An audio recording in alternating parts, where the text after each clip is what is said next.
आयुर्वेद का सूत्र है भोजनांते विषम वारी, कि भोजन के अंत में जल जो होता है वो विष के समान होता। इसलिए भोजन के अंत में जल लेना ठीक नहीं। महाराज आप कह रहे हो, और आप तो अंत में भी लेते, बीच में भी लेते और शुरू में भी लेते।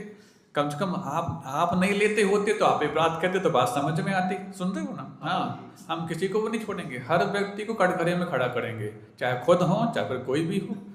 हाँ, तो क्या आयुर्वेद का सिद्धांत ही आप लोग पे लागू नहीं होता? बिल्कुल लागू होता है। तो क्या फिर आपके लिए विष नहीं बनता? बिल्कुल नहीं बनता। अरे दोनों बातें कैसे? आप पर लागू भी होता है और उसमें विष नहीं बनता। आपके लिए कोई विशेष अमृत रिद्धि सिद्धि होगी क्या? हाँ, हो सकता है पंच परमेष्टि भगवान में से आप भगवान बन गए इसलिए हो गया होगा। नहीं, अभी हम इंसान की बात कर रहे हैं। हाँ, तो सुनो, सबसे पहले अपने आप को हम कटघरे में खड़ा करके देख रहे हैं कि आयुर्वेद के दोनों सिद्धांत जैन साधुओं, दिगंबर साधुओं पर लागू होते हैं कि नहीं होते? लागू पूरे होते हैं। तो फिर उसके दुष्प्रभाव उन पर लागू क्यों नहीं होते? पहला ये कहा कि भोजनांते विषम वारी, कि भोजन के अंत में जल विष के समान है। इसलिए कभी आपने देखा होगा जो कुछ विशेष रूप से आयुर्वेद तज्ञ होते हैं, वो भोजन पूरा अच्छे 32 बार चबा के करते हैं और फिर उसके आधा 1 घंटे बाद भोजन जल लेते हैं। अब तो संभव ही नहीं, बीच बीच में 2-2 घूंट वाले हैं, लेकिन पहले होते थे ऐसे। लेकिन जैन साधु तो शुरू में भी आहार में जल लेते, बीच में भी लेते और अंत में तो अच्छे से लेते। क्या इसको लागू नहीं होता? हाँ, ये आयुर्वेद सिद्धांत तब लागू होता है जब कोई भोजन तो गर्म गर्म ले, बिल्कुल चूल्हे से उतर करके आया नहीं कि मुंह में चला जाए, और पानी एकदम से कोल्ड ले, चिल्ड ले अथवा ठंडा ले। ठंडा मतलब मटके का, कोल्ड मतलब फ्रिज का, और चिल्ड तो आप समझते हैं फिर तो बर्फ डाल के लेते हैं। ये क्या होता है?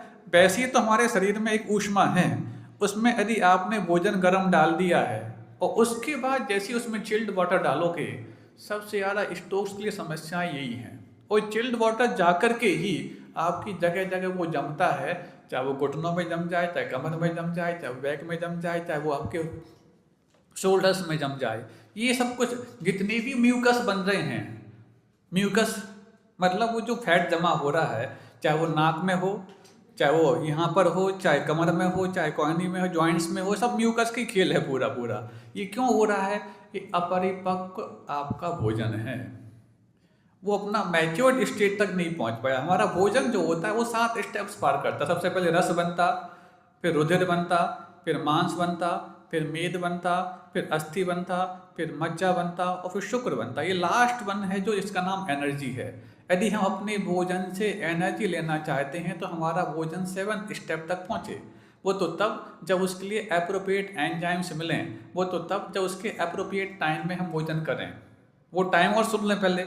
तो सूर्योदय के बाद 4 घंटे तक का समय और सूर्यास्त के 2 घंटे पहले से सूर्यास्त तक का समय, ये 2 ही समय होते हैं जिस समय हमारी जठराग्नि प्रदीप्त होती है।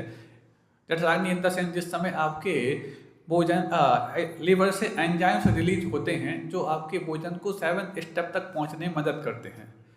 अब मान लो इस समय तो ना करके आप यदि दोपहर में लंच करते हैं अथवा रात्रि में डिनर, पहली बात तो डिनर शब्द की परिभाषा जो आपने रात्रि भोजन के रूप में जान रखी है, ये परिभाषा किसी भी डिक्शनरी में आप ढूंढेंगे तो मिलेगी नहीं। डिनर का मतलब क्या है? किसी भी डिक्शनरी में, जो पुरानी डिक्शनरी उसमें देखना, the main meal of the day either afternoon और इवनिंग इज कॉल्ड डिनर।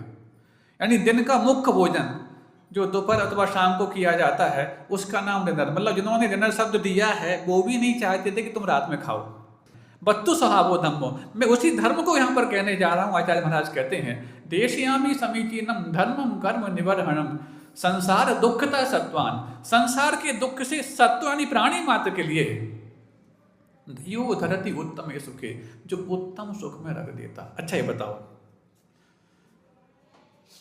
जब क्रोध करते तो कष्ट होता है कि सुकून लगता है? लेकिन जब शांत बैठते तो सुख होता है कि दुख होता है? इसका मतलब तुम स्वभाव में आ गए, यही तुम्हारे सुख में। और जब पूर्णता स्वभाव में आ गए तो उत्तम सुख में। मेहनत मायाचारी करने में की ना, कोई मुझे देख तो नहीं रहा है, सब कुछ कर लिया, कितना अंदर से उथल हो जाता। लेकिन जब सरलता से है तो कोई भी कितना भी देख ले, हम तो शांत बैठे हैं। बच्चे होते हैं ना, बच्चों को समझाओ बेटा पार्टी में जा रहे हैं हम, वहाँ गड़बड़ नहीं करना।